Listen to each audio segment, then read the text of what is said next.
Hey everyone, and welcome. So, if you're making your own music, you've probably been there. You spend forever getting a mix to sound amazing, you put it online, and it just falls apart. Well, today we are going to figure that out. We're going to dive into exactly why that happens and, more importantly, how you can fix it for good. Right? This is the question. It's what keeps producers up at night. You finish a track, it is huge. It's hitting hard. It feels totally competitive. You upload it to Spotify, and all of a sudden it's kind of wimpy. Lifeless even. So what's actually going on? Trust me, you are not the only one asking this. And this really gets to the heart of it. This isn't about your talent or your mixing skills.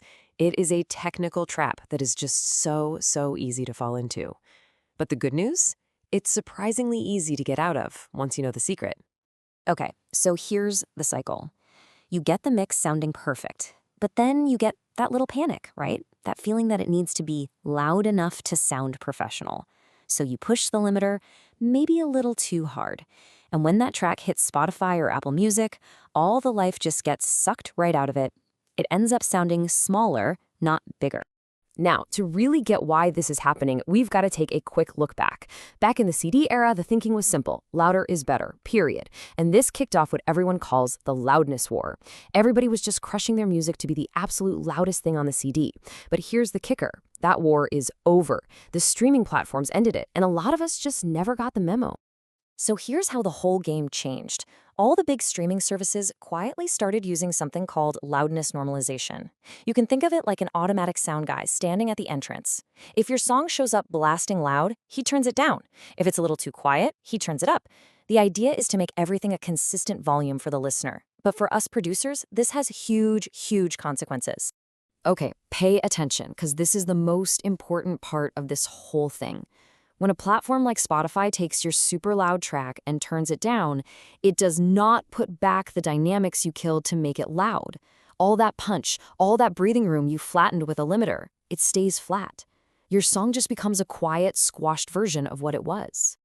So how do we stop this from happening? Well, we stop guessing and we start measuring. And the tool we need isn't that old peak meter on your master fader. It's a modern standard called LUFS. And believe me, it's way more intuitive than it sounds. LUFS, it stands for Loudness Units Full Scale. Look, forget the fancy name. All you really need to know is that LUFS measures how loud music feels to a person, not just its loudest technical peak. It's all about the song's average energy, the overall vibe of the track over time, which is exactly what the streaming platforms are paying attention to. This is honestly the best analogy for understanding the difference. Your standard peak meter, it's like a camera flash. You get this super bright split-second burst, but it tells you absolutely nothing about how bright the room actually is. A LUFS meter, on the other hand, is like the room's overall ambient light. It measures that sustained feeling, which is what really matters to a listener. And look, here are the actual targets we're shooting for. See a pattern? Most of the big guys are hovering around -14 to -16 LUFs. Not a single one of them is rewarding you for being crazy loud. Pushing your master to, say, -9 LUFs is just throwing away 5 decibels of dynamic range for literally no reason. And yeah, Bandcamp doesn't normalize, but a dynamic, clear master is still going to sound way better to people who really listen. So the really good news here is that you don't have to figure all this out by yourself in the dark. Modern tools, especially the AI-assisted ones, have made hitting these targets so much easier.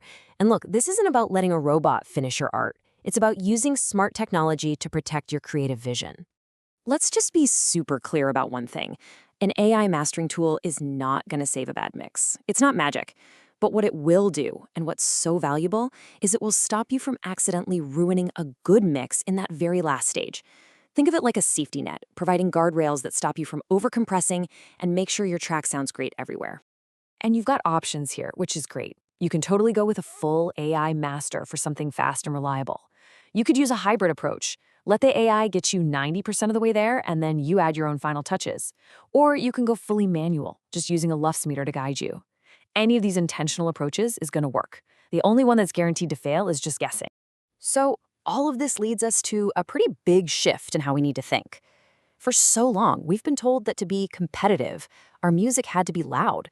Well, I'm telling you right now, that advice is officially dead.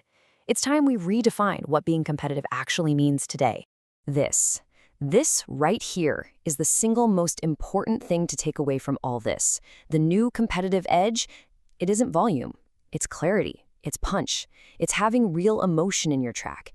It's about a song that can breathe and connect with someone, no matter what platform they're on or how loud they have it turned up.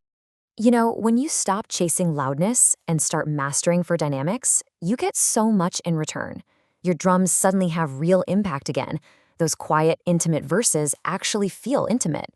The whole emotional arc you built into your mix is preserved.